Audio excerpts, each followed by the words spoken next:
Thank you for connecting today. We are going to start our panel. We have a lot to discuss, and I'm very pleased to be moderating the panel today about hospitality workforce and strategies. This is the afternoon of the second day of the summit. We've spent the last couple of days talking to industry professionals and leaders of the tourism industry across Africa. And everybody has been giving valuable insights and strategies, best practices, and opinions on how we can move forward and how we can work towards travel recovery collectively and in a spirit of collaboration, of course. Today is actually Thanksgiving, and a day like this actually comes very handy and quite a special celebration for those who do, but also to remind us that the industry at this given point needs the support of everybody. And we all are thankful that even in this current time, we are able to contribute even by going virtual in summits like this and give our contribution, give our opinions and our support to the industry. Today, we're going to discuss about a very specific topic. We will be talking about the hospitality workforce that has been heavily affected over the last few months.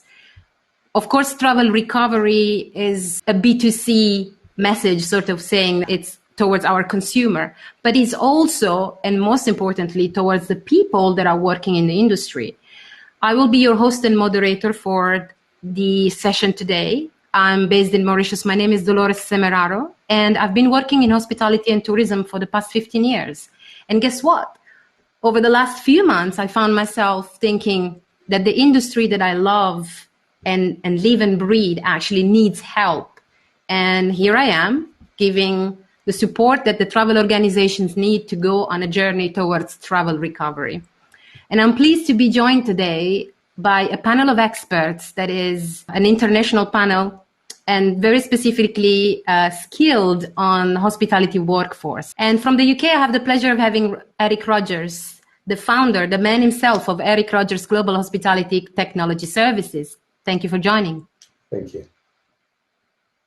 Well, we are going to talk about some very interesting and some very sensitive topics during this panel. And I'd like to start with you, Eric, by talking about how the hospitality workforce has changed over the last few months in terms of not just about what all the protocols that we needed to learn and all the new standards that we needed to get used to and apply, but most importantly, the level of technology that has been forced on us and also we were kind of forced to embrace within our day-to-day job. So a brand new skill set is now required by the candidates, by the people who want to join the industry today. In your opinion, how do we make sure that when we work towards the talent acquisition process, that we keep a right balance between what the candidate can bring in, but what the industry needs? Well, you're absolutely correct. It's a very good question and very contemporary, shall we say. Job types will change. It's no longer a may change, and that change has been happening over years anyway. But now, because of the pandemic, it has been accelerated quite dramatically. You've had an influx of new technology to help everybody get over these challenging times. So you've seen guest apps, in-room tablets, check-in kiosks are becoming the standard, whereas before the companies selling them were always trying, and it was a very slow process, shall we say. Restaurant menus. Who'd have thought that within a matter of a year, suddenly being able to use your phone and just capturing a QR code and ordering would effectively get rid of waiters practically. I mean, it's kind of scary. I can't think what they're doing in France. We all know what the French waiters are. Okay, so, things have changed a lot. I mean, there are also chat apps as well. Again, it's about bringing conversation or connecting to guests, but in a different way than we have been used to in this industry. These solutions are, they've been trying to use them for a while to bring guest engagement into the 21st century. Suddenly, we've had a very rude movement into that, and that faster movement than one would have anticipated has had a direct impact on staffing levels and the skill sets needed. It's not enough to just simply rehire for the earlier roles. You know, once we start what I classify as the great return, which I hope to be seeing very soon. But you can't just, as I said, you can't just hire to those roles. You're going to have to reevaluate the actual tasks and activities that are going to be required in this new normal. So that's going to bring into play more than just HR liaising with the department head for an F&B person or whoever. It's also going to involve IT. IT is suddenly going to have their fingers in a lot of new pies. They're going to need to work out what is actually required, what can be done with technology, how are they going to deliver it, and the skill set of the people that are actually going to have to use it on the front line. So that is rather important. You know, the new normal has moved on so much in terms of what people are actually looking for and what they're expecting. It's kind of important. So HR is going to need to review and rewrite every single job description. They're going to need to arrange training for those staff that have managed to hang on to their jobs, but ensure the existing and the new hires are fully capable of dealing with the situation today. So effectively, a full review of the hotel's operational requirements is going to be needed. I think many hotels have realized this over the course of the pandemic, but have shied away from it because of cost. Now, you know, they're going to have to do it. Hopefully, some will be more prepared than others. The waiting staff will be shrunk. You know, sorry, that type of job will no longer be quite as populous, shall we say. Front desk staff as well. You're no longer going to need a front desk in many hotels, because with kiosks, suddenly you'll need a few people floating around who can understand and explain the technology to guests as they arrive. If they have a bit of trouble with it, they need to be able to, you know, have somebody to hand. For example, Citizen M, I think, is probably a classic case of this. If anybody's ever stayed at a Citizen M, you walk in, somebody greets you and points you to the kiosks, and if you seem to be having any doubt at all, they're there to help. But that's it. And that's what's needed. So as much as anything else, your front office staff suddenly become trainers. So a slightly different role again compared to what it was in the past.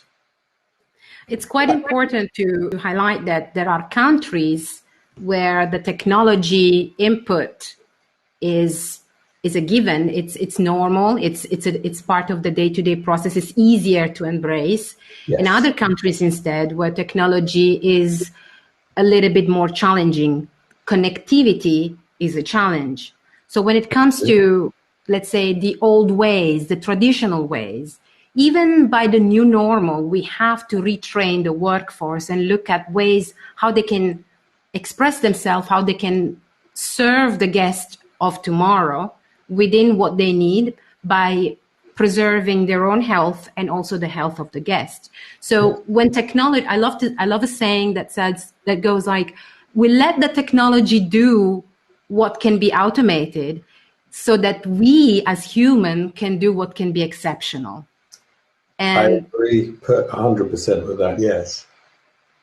So when we look at, for example, at the new, as you rightly mentioned, the new job descriptions that we need to have in place today. So when we have, for example, department head or directors level or people that are anyway in guest contact line, and until yesterday, they might not even be on social media or they might not even have a smartphone.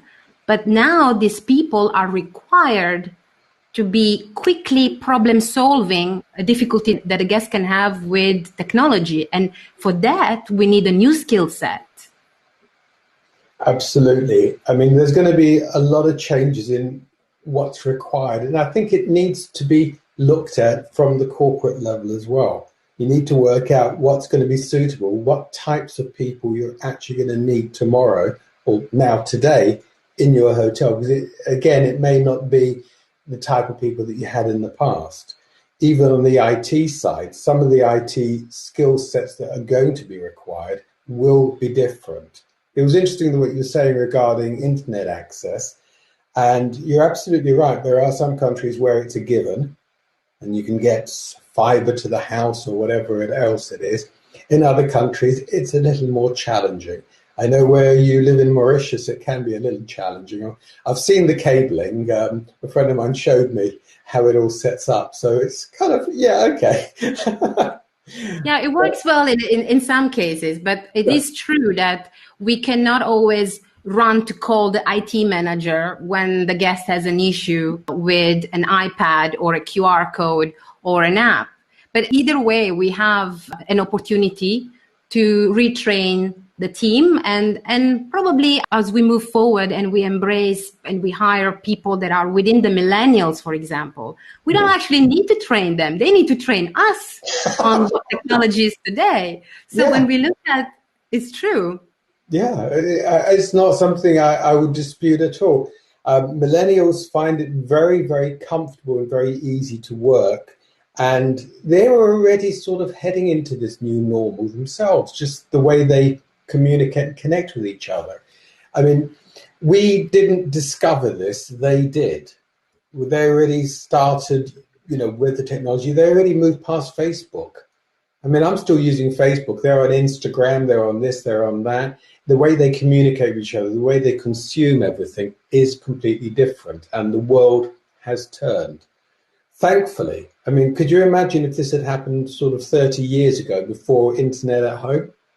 We would have probably had some challenges, to put it mildly. Yeah, let's call them challenges, in fact, yes. But when it comes to technology and the use and overuse of social media in this case, so a brand image, when it comes to this difficult time, can easily be affected, whether you are working in hospitality or maybe you were let go in this crisis and within obviously the challenges of the industry. So Grace, I come to you with this question about how, in this case, can we maintain a positive brand image, even though in the industry, many of the big number of the hospitality workforce has been let go, has received decisions that were taken for them. So obviously, everybody now has a voice online and can share their feelings and their emotions. So as we unfortunately navigate this difficult time, how do we maintain a positive brand image in hospitality? Thank you so much for inviting me to this panel, and it's a pleasure to meet you, Dolores and Eric.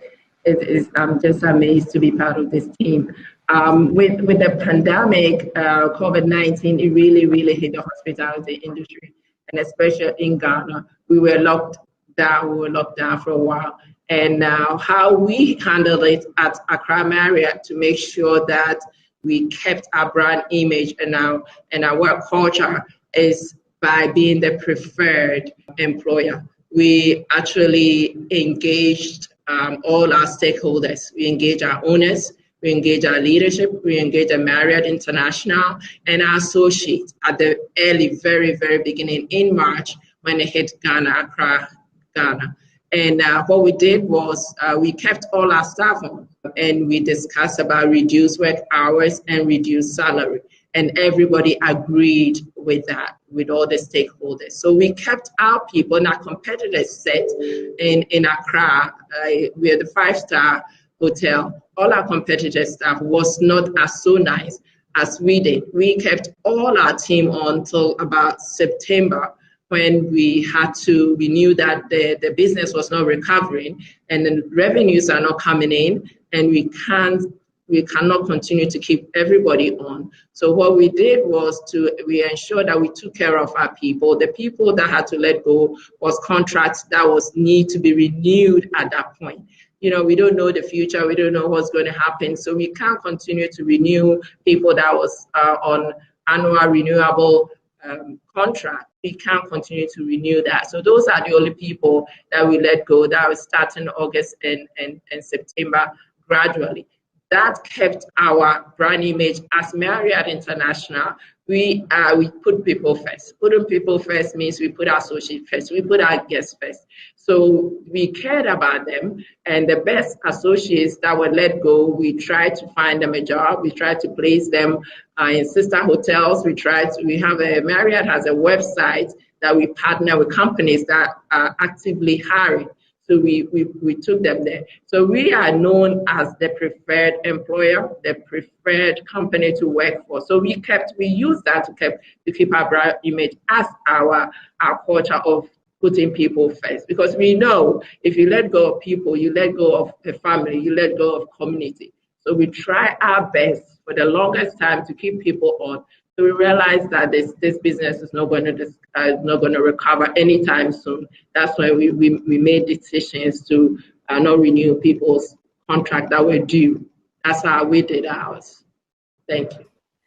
It's true. In fact, when you mentioned that the company has not let anybody go, you have not let down anybody. And you kept the team, you kept the workforce in place, even during the month of lockdowns and during the month of low occupancies, by working on reducing salaries for a short term or a long term. But this has affected also the trust that the candidates, that the workforce has in the tourism industry. And when it comes to, let's say, a young person that wants to start a career in hospitality today, and is looking at hotel giving very low salaries and tourism organization not hiring, or a skill set that perhaps that candidate doesn't feel like he or she has. So there's a lot of mistrust in the industry right now from a workforce standpoint. That mistrust is mostly based on the economic downturn. So the salaries, the wages, and how have we treated? Not everybody has treated the hospitality workforce like Marriott. Many have been actually forced to accept salary reduction. So Eric, I come to you with this question about how do you think we could reevaluate new strategies to make sure that we win that trust again, given what is happening? It's quite interesting listening to what Grace was saying, because that resonates very strongly with me in terms of what should have been done, and in many cases what wasn't. I actually think the first things hotels will need is a compact, an agreement, something that details what would happen should we end up in this situation again. Better redundancy conditions, notice periods, etc. Let's actually put it in writing so that people feel more comfortable and confident. The whole situation really hurt a lot when I saw a lot of the people that I knew over the years just being let go. And it's funny, in a recession, an old boss of mine told me the people that you let go first in the recession are the people that aren't quite as good as others. It's common sense. If you've got two people there, you'll keep the best one and let the other guy go. And when you come out, is the time when you hope to recruit another one just as good as the guy you kept. It all changed completely, and the whole thing just fell apart, and it was kind of disturbing. There was one hotel group in the UK, I won't mention them by name, but on the first day of lockdown, they gave their entire housekeeping department 1 week's notice, and that was backdated. And as these housekeepers were living in-house, they effectively had to move out the same day they got the letter. So that, I think they're going to find it really hard to find new staff when we all come back to, normality. But when we look at, for example, at that sort of broken trust in the hospitality workforce, as the industry, as people working within the industry. I'm not just talking about the local workforce, but also the expats workforce. So the local workforce that has been affected has been sent home and waiting for better times to come, or waiting for the hotels or the premises to open again.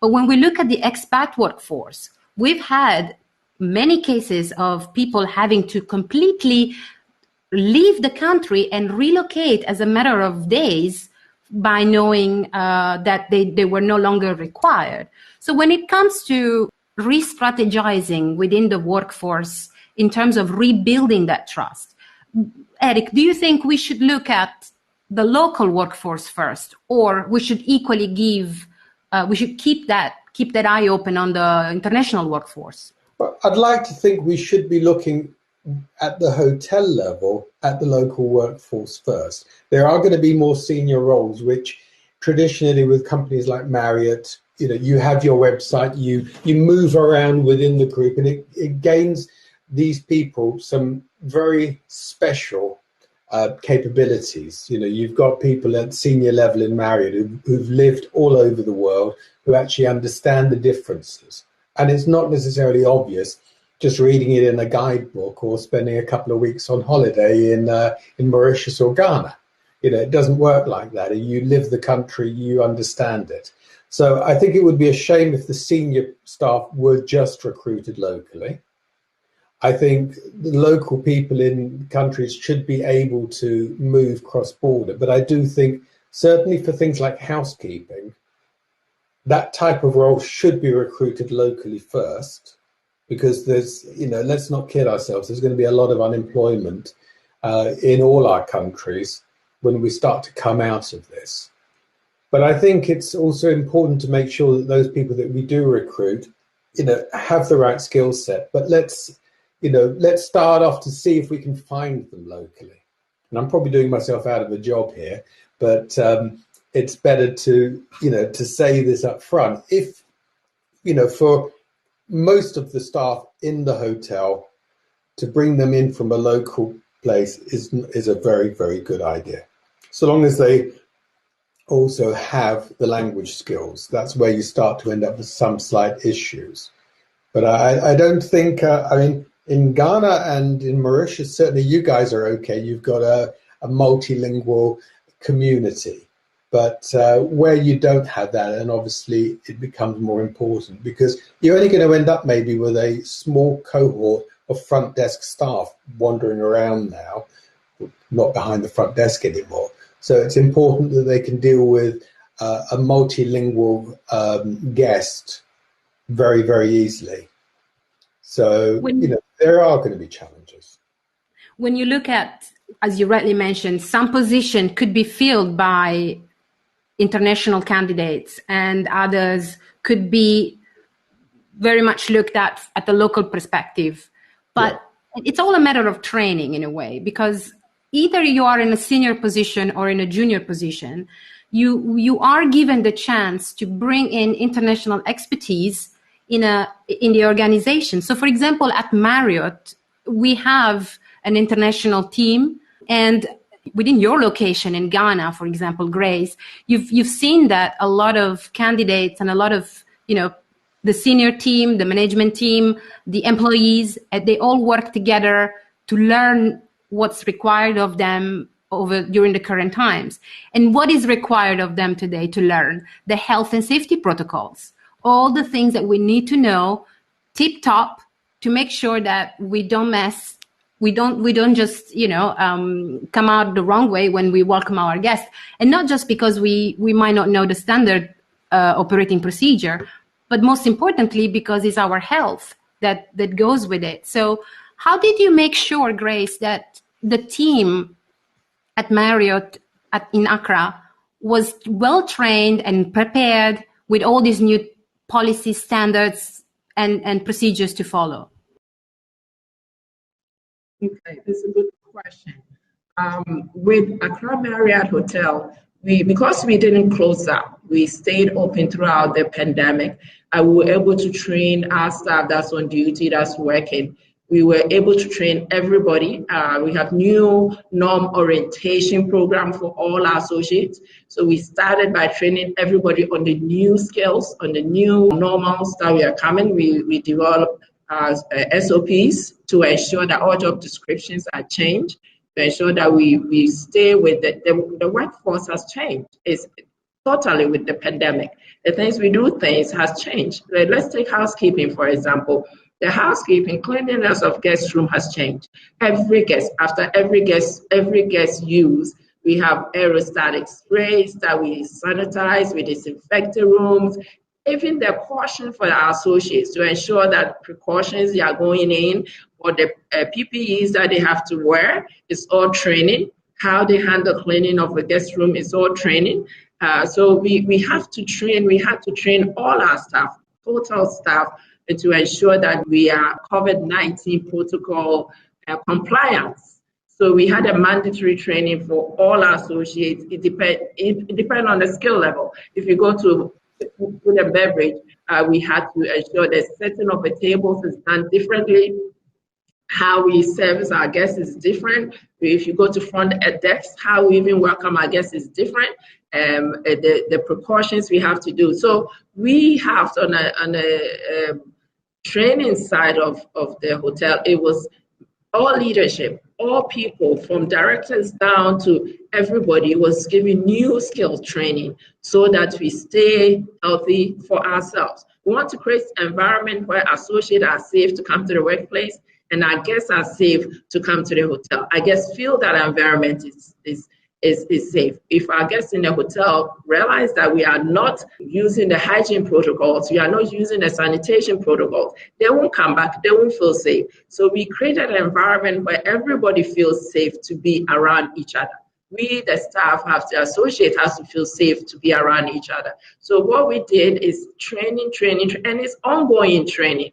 You know, we train our stand-up, daily stand-up. We use that refresher course. We train in communication, posters. We put it on our daily packet. It's in your face. We have to ensure that washing of hands, we wash our hands daily. PPEs, you wear your face masks all the time. Our guests in Ghana, is a law to wear your face mask. So we have to ensure that the guests are wearing their face masks. So even if you come out of your room, you forget your face mask, we have complimentary face masks for you in the restaurant, at the front desk. We ensure. And our guests are very, very nice. They are not arguing with us. They just wear their face mask. Our staff, it's part of your uniform. You have to wear your face mask. We change our gloves every 20 minutes. We have to wash our hands every 20 minutes. We have to make sure the cafeteria, social distancing, and all the protocols are in place. Washing of your hands and making sure that we keep everybody in place, and that comes with training, and that comes with enforcement, that comes with refresher courses, that comes with every day going over it. So that's what we did, so that our guests are safe and our staff are safe. Well, it sounds like you are not just training the operational side of things, but you're actually shaping a new mindset around how we want to go ahead, how we want to face and work towards a brand new safe environment that we all have to contribute to. As we were chatting before, in many hotels that they have reopened to the local market, for example, whilst the staff is required to wear all the protectional, the PPE, all the mask and everything, the guests themselves, they don't, because they feel like the hotels are like a safe bubble where they can remove the mask and just enjoy their time. So it's about building a new mindset in the hospitality workforce, a mindset that is based on enabling us and the guests to safeguard each other. And if that comes as a must do, it can also happen that the hospitality workforce might say, oh, okay, I have to do it because it's part of my contract. We want to come to a point where we say, I have to do it because it's my duty, because I have to. What do you think, Eric? I think it's critical that it's not just the staff, but the guests as well. I think the days of accepting somebody coming into work who's got a bit of a cough are finished. Yeah, exactly. I mean, the world is changing. I think also that there are two departments which we really sort of touched on, where you're going to see less staff, front desk, and the waiter situation. But the big winner actually is going to be housekeeping. That department will expand, and its level of importance rises dramatically when you consider that it's no longer acceptable for any room to be less than 100%. You are going to need to put technologies in place to do it. You are going to need the staff to do it. I mean, I visited one hotel once. They had about 1,200 rooms, very big place, and they used to bus villagers from a local village in to, to clean the rooms, with the mama kind of looking after them, telling them where to go. That's not going to work anymore. You need qualified housekeepers. You need people that are actually fully committed and able to understand and will treat it as a career. Because now all of a sudden, I would imagine that the salary for housekeepers has risen. If it hasn't yet, it should do. And they are going to need to be considered at a much higher level than in the past. Housekeeping is up there at the front of your hotel. It's the thing that a bad review on TripAdvisor, you might get away with it. Several bad reviews, and it could be enough to really hamper your existence as a hotel. Whatever the price of the rooms are, it won't matter anymore. If it's dirty, nobody would want to stay there. Actually, coming from a digital marketing and public relation perspective from my side, we are used to communicate to the audience, to the guests, to the customers, to our new travelers for example, with video marketing, and the face of the brand would always be, whether it's a corporate office, would be the CEO or the managing director or the general manager of the hotel. Now, guess who do they want to see now on video? The housekeeper. Yeah. Exactly. It was on LinkedIn today. There was one hotel group, and they were passing a certificate to the housekeeper of the month. Which is what it should be. These people have been not rewarded, shall we say, for many, many years, and now they are being recognized. Now their role in the existence of the hotel, in the future of the hotel, in the RevPAR that a hotel can command, is going to be based on their performance to a large degree. When we look at Grace, tell me, Grace. Yes. I want to add to that, because the housekeeping position is the most hardworking, if not in the hotel. Yeah. And we at Accra Marriott, the housekeepers actually they are winners. They are winners. I mean, they realize that this is a safety issue for the guests and for them. So they ensure that they follow all the trained protocols that's been given them, and they do that. Because if they don't do it, they don't clean it well, they understand that if there's anyone infected, it will be transferred to them. So they themselves are cautious about that. They know that they have to ensure that they have their PPEs, they have to use the correct chemicals that's going to kill any viruses that is lingering around the room. And they do that. They have an understanding that this is what they have to do for their own health. For their safety, they have to do that. It's not just a duty for them. It's a duty, is they feel like it's for their own safety that they use the protocol. There's the mandatory sanitation and disinfecting standards, and for the guests. So housekeepers are winners. I love them. I absolutely agree with you. I think the challenge you will see though is just in terms of, in the past, you give a housekeeper 20 minutes, 30 minutes, 40 minutes, whatever it might be per room type. That goes in the bin. I mean, things need to change dramatically. Every single room is going to require a full clean, and the number of housekeepers, therefore, is going to go through the roof.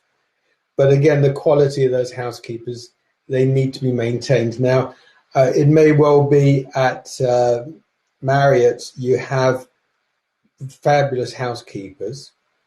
I don't know that's necessarily true across the entire hospitality industry, but it will need to be. Yeah, well, this is where the TripAdvisor starts to creep in. It's only going to take one or two cases, and it's, you know, it is going to have that RevPAR impact that I mentioned earlier. Well, I just had a chat recently with a former colleague in housekeeping based in the Maldives.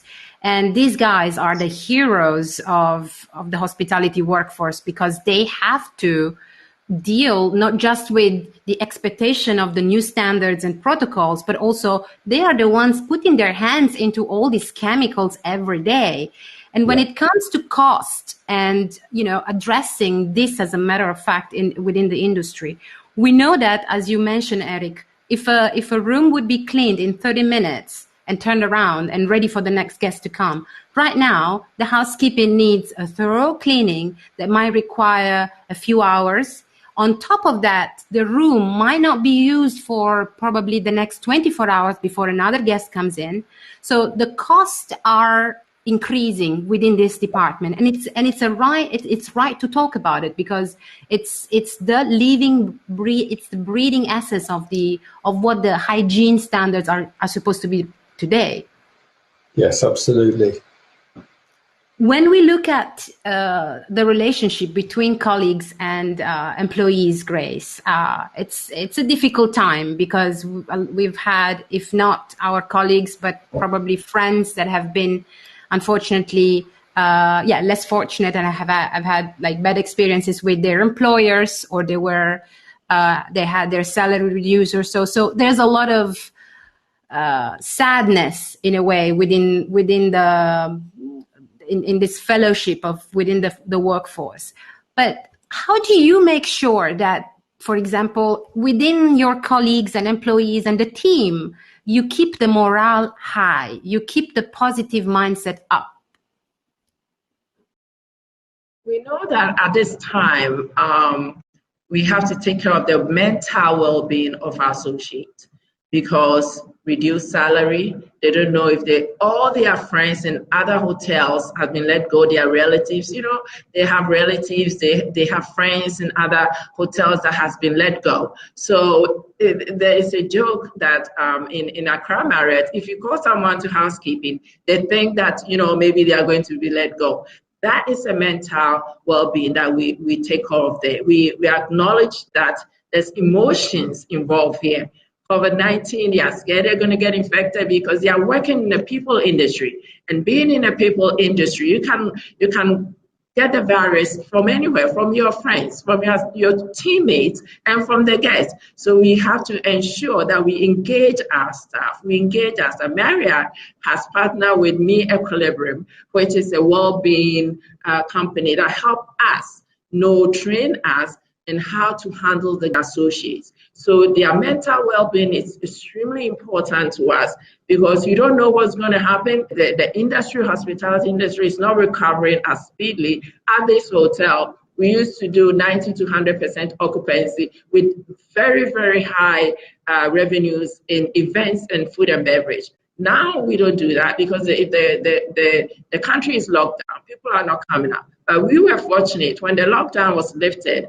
The local guests I guess they were stayed home so much that they came out. So now they are coming out. They are coming out to our restaurants. They are coming out to eat out. They want to come out. So the local in industry, the local people, the nationals, are coming back to the hotel. And as the hotel, we need to make them feel safe. So the mental well-being of our associates is major priority for leadership at this hotel and the Marriott as a whole. And Eric, in terms of mental health, let's talk about it, because I think it's a subject that within the workforce has been probably less spoken of. Like, in your line of work, how has this impacted the talent acquisition process of today for you? Yeah, I think that it's affected the talent themselves quite dramatically. The talent themselves, they are suffering as a result of this. People who thought they had a job for life, and in reality they should have had a job for life. Senior managers, have just been surprised suddenly to find that they are being thrown out, basically. Whatever the reasons for it, they still feel a little bit angry and annoyed and upset. There's been a lot of consolidation as well over the time, and frankly, that will continue even after COVID. There's going to be a lot of distressed sales of hotels. We're seeing various acquisitions and mergers already being announced in the hospitality press that will continue to put more people in this position. The challenge, I think, for the people my age, shall we say, is always going to be, what do you do next? It's it's an unfortunate truth that if you have a dynamic person, it tends to be somebody perhaps a little younger than myself, although I can be very dynamic. But anyway, I think you are, yes. Oh, thank you. But it makes it tougher, and there are going to be some mental health challenges to deal with in these situations. But also that equally impacts those housekeepers that you were talking about earlier, the front desk staff. Suddenly we're afraid to get too close.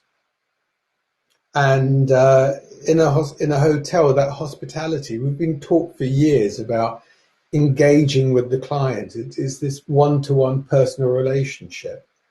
And today that has been sort of hit with an axe. The world has changed in terms of how we engage and how comfortable we are engaging with each other. So it will take time. I think people's bruises will heal over time. But the most important thing is, let's not add to it by putting people in a situation where they feel anything less than 100% safe. And I'm specifically referring to housekeepers, to any front desk type staff. Let's just make sure they feel protected. Absolutely. When you look at the as we mentioned before, the building of a mindset around it, to understand that these people that are in the front line, the entire room division team, whether that is front office, guest relations, the porters, even as we said, the housekeeping, all the people behind the scene, they need to feel safe first, because they are the ones that are handling directly a potential cross-contamination or a potential spread. You have a fear of death. It's as simple as that. So yes. Frankly, we are very lucky. I know that sounds a little bit wrong, but this COVID-19 has taught us a lesson. It has given everybody a slap in the face. But the death rate is about 2 to 3%. And we have had the time as a result of that to actually start to come out with new vaccines. If this had been more severe, like the SARS earlier, where you were talking about 20 to 30% death rate, if that had been as communicable as COVID-19, we would be looking at a very different situation today. So I think lessons need to be learned. We need to sort of embed hygiene throughout the world, not just hospitality, but just everywhere, to make sure that people feel safe. And if a guest comes in coughing, that's going to be a challenging one, but I would suggest also that specific rooms are put over to one side for where if a guest appears to be anything less than 100% in their health.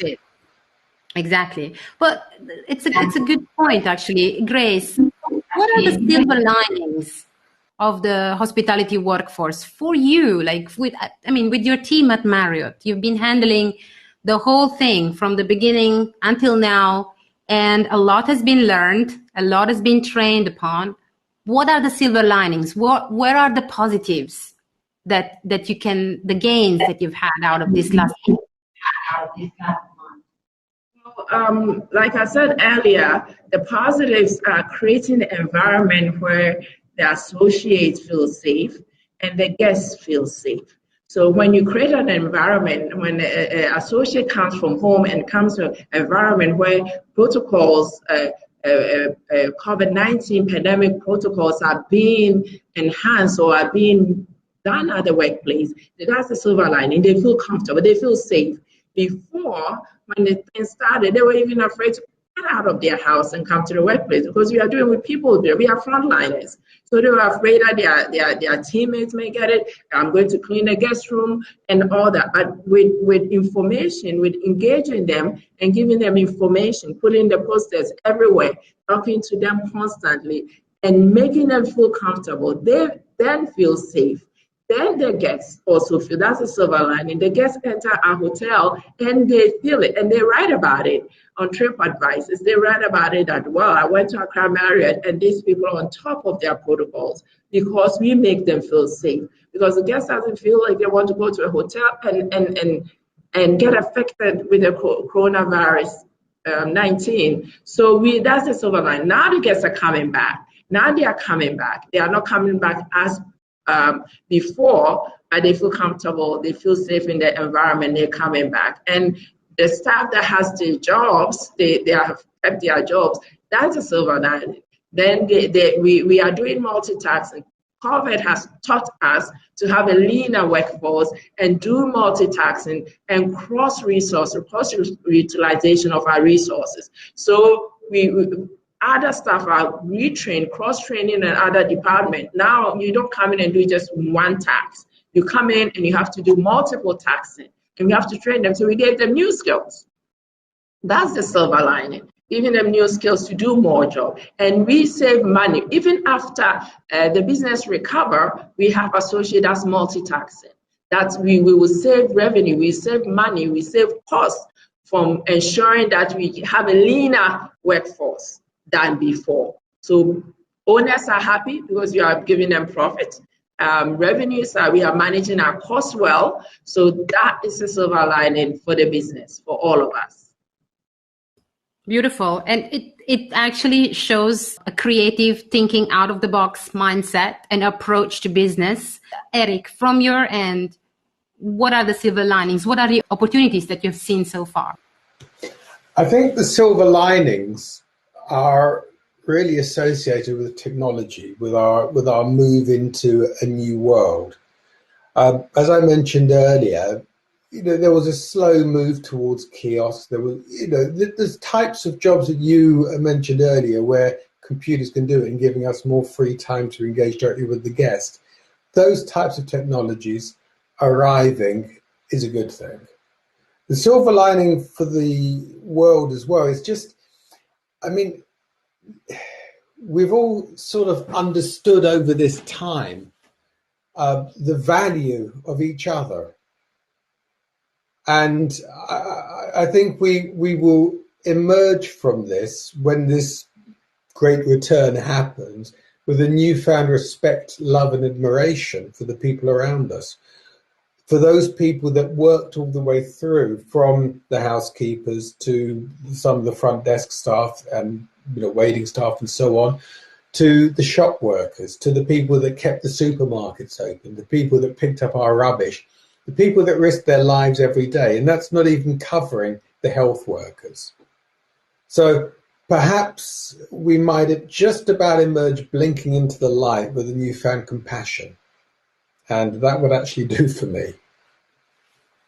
I think it comes quite at the perfect time on a day like this, on a Thanksgiving Day, where we look at the human capital of the hospitality industry, tourism industry in general, and we turn to our colleagues, teams, employees, associates, and we just say a big thank you.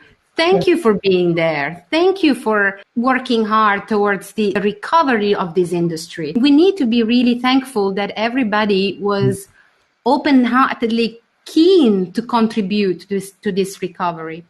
And Grace, as you said, you never let anybody go within the team at Marriott. And right now, you are also resurfacing.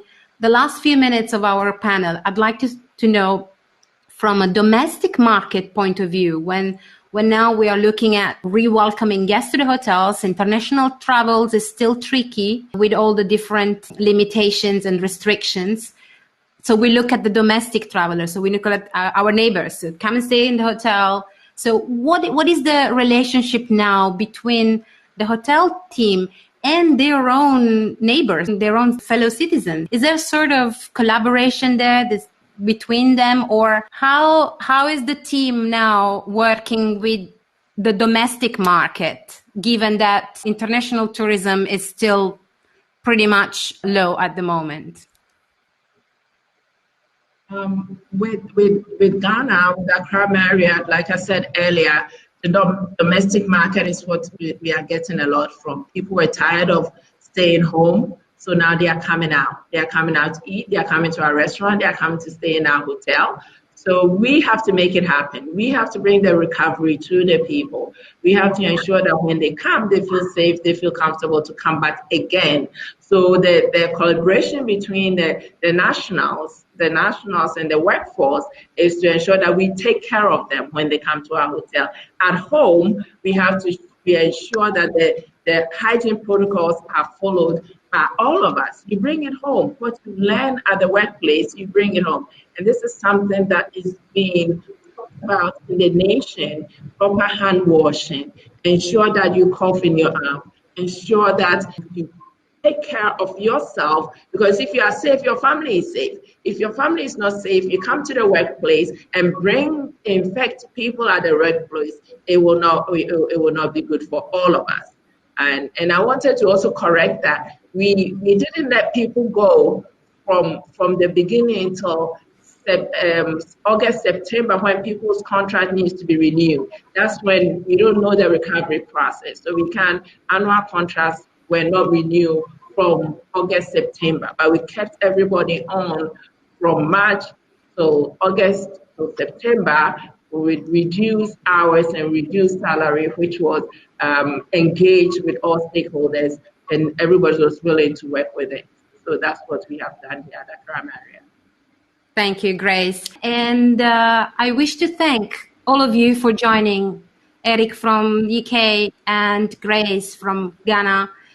Okay. Well, thank you for having us. Okay. Thank you so much for having us. Today being Thanksgiving, we are just so grateful that we are all alive. We have our families. Some people may not have their families at this point, and our heart goes out to them. But as being Thanksgiving today, we are just grateful that we have our team in place. We didn't lose any of our team members, any of their family members, and we are so grateful that this day has come and we are all alive. That's what I want to end with. Very well said, Grace. Thank you, Eric. And thank you very, very much for your time. It's been a pleasure to be part of this panel. And I will hope that in 12 months' time, we get to do this face-to-face. Yes, with pleasure. Avec plaisir, so they say in Mauritius as well. Merci. Have you all a wonderful day ahead, and thank you. Thank you very much. Take care. Bye-bye.